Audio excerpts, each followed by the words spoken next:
안녕하세요. 9월 14일 토요일입니다.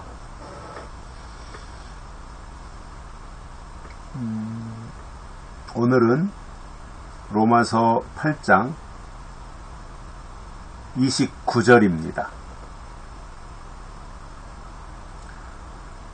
하나님이 미리 아신 자들로 또한 그 아들의 형상을 본받게 하기 위하여 미리 정하셨으니 이는 그로 많은 형제 중에서 맏아들이 되게 하려 하심이니라. 아멘. 바울이 로마서 8장에서 맏아들에 대한 이야기를 꺼내고 있습니다. 맏아들이라고 하는 표현은 아들들이 둘, 셋, 넷 이렇게 있다는 이야기가 되죠. 그래서 저는 로마서에서도 그렇고 히브리서에서도 그렇고 맏아들이라고 하는 단어를 보면서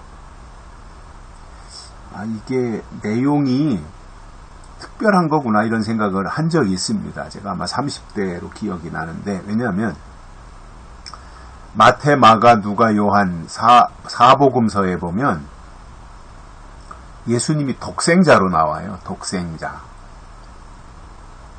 그러니까 독생자는 하나밖에 없는 아들이잖아요. 외아들. 그런데 여기 로마서 8장에서 보면 맏아들로 나와요.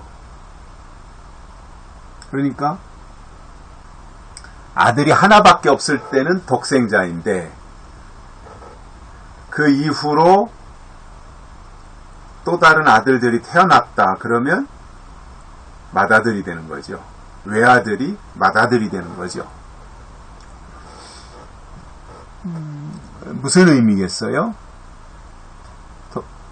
사복음서에서 예수님은 하나님의 아들로 이 땅에 오신 것이고 하나님의 뜻을 다 이루시고 가시기 위하여 이 땅에 오신 분이 예수님이신데, 예수님이 2000년 전에 이 땅에 오셨을 때 예수님은 외아들로 오셨고 하나님의 독생자로 오신 것이 사실입니다.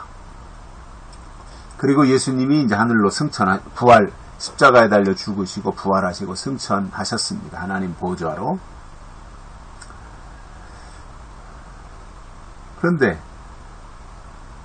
오늘 말씀에 보면 이렇게 나와요. 하나님이 미리 아신 자들로, 하나님이 미리 아신 자들이 있다는 거죠. 너는 내 것이다 이렇게 작정을 하셨다든가, 아니면 하나님을 가까이 하고 늘 하나님에 대한 지식과 정보를 얻기를 소망하는 그러한 사람들, 하나님이 아신 자들이 아니겠어요? 하나님이 기억하시고 하나님이 아시는 그러한 자들로 그 아들의 형상을 본받게 한다 이겁니다. 하나님이 미리 아신 자들을 통해서 그 아들의 형상을 본받게 하신다. 그러니까 하나님이 아신 자들은 필연적으로 그 아들의 형상을 본받게 된다는 말입니다. 형상을 본받는다는 게 뭐예요? 닮는다는 거잖아요. 닮았다, 닮아간다, 닮는 거. 이것이 본받는 아들의 형상이에요. 아들의 형상을 본받게 되는 거지요. 그러니까 예수님은 하나님의 형상이시고 하나님의 형상을 가지고 예수님이 이 땅에 오셨어요. 또 창세기에 보면 사람도 하나님의 형상대로 지으셨어요. 그런데 사람은 선악과 문제로 에덴 동산에서 쫓겨나면서 내적 하나님의 형상을 상실했어요. 외적 형상은 그대로인데 내면에, 내 속에, 사람의 내면에 있어야 될 하나님의 형상을 선악과 때문에 상실한 거예요. 잃어버린 거예요. 그리고 에덴 동산에서 쫓겨났어요. 이게 사람이에요. 그런데 그 아들의 형상을 본받게 된다라고 하는 이것은 그 아들, 하나님의 아들 예수님이죠. 그 예수님의 형상을 본받게 한다. 그럼 그 예수님의 형상이라고 하는 것은 본받아야 될 예수님의 형상이라고 하는 것이 뭐예요? 내적 하나님의 형상이에요. 자, 사람은 에덴 동산에서 내적 형상을 상실했다 그랬죠. 잃어버렸습니다. 그런데 로마서 8장에서 보니까 미리 아신 자들로 또한 그 아들의 형상을 본받게 한다 이렇게 말씀하고 있어요. 그러니까 여기서 그 본받아야 될 아들의 형상은 에덴 동산에서 잃어버린 내적 형상 있잖아요. 그래서 에덴 동산에서 내적 형상을 잃어버렸기 때문에, 그리고 쫓겨났기 때문에 그 당시에 사람들 속에는 내적인, 내 안에, 내면의 하나님의 형상은 없는 거예요. 외적 하나님의 형상만 남아있는 거였죠. 그래서 미리 아신 자들을 통해서 그 아들의 형상을 본받게 하기 위하여 미리 정하셨으니, 누구를요? 독생자 예수 그리스도를, 예수님을 그렇게 아들의 형상을 미리 아신 자들로 하여금 본받게 하려고 미리 정하셨다는 겁니다. 아, 예수님은 이렇게 하나님의 일을 하는데 사용해야 되겠다. 그렇게 하나님이 사명을 주셨다는 거죠. 그래서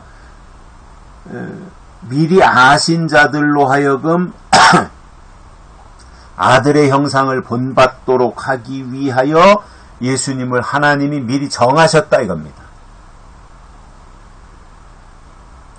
그러니까 목적을 가지고 정하신 거예요.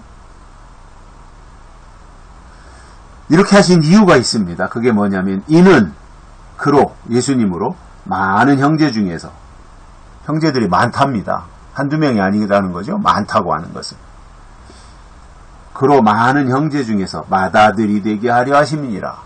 이 땅에 하나님의 아들들이 이제 많이 나타날 텐데 그 중에서 예수님은 맏아들이다 이겁니다.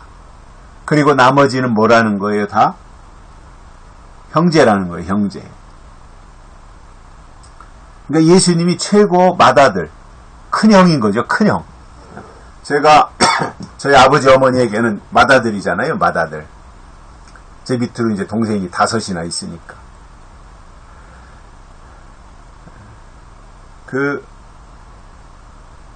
제가 이제 그 맏아들인데, 예수님이, 제가 제 부모님들에게는 이제 제가 맏아들인데,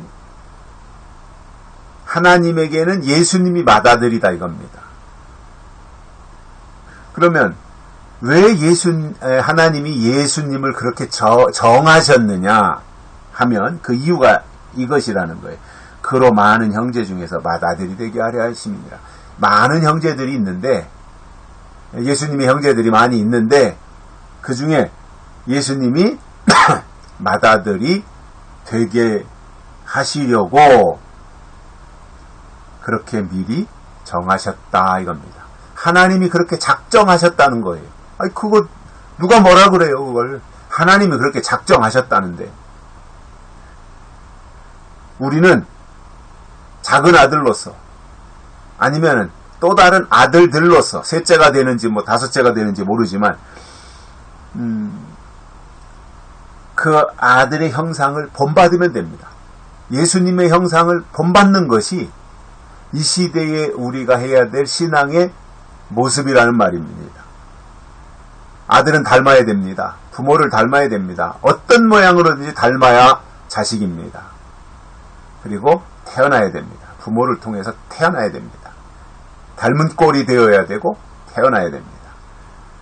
바울이 그러한 사실을 말씀하면서 예수님을 그렇게 이때 이 세상에 보내시면서 하나님이 작정하신 것은 많은 아들들 가운데서 맏아들로 삼으시기 위하여 그렇게 하신 것이다. 이렇게 말씀하고 계십니다. 여기까지 하겠습니다. 고맙습니다.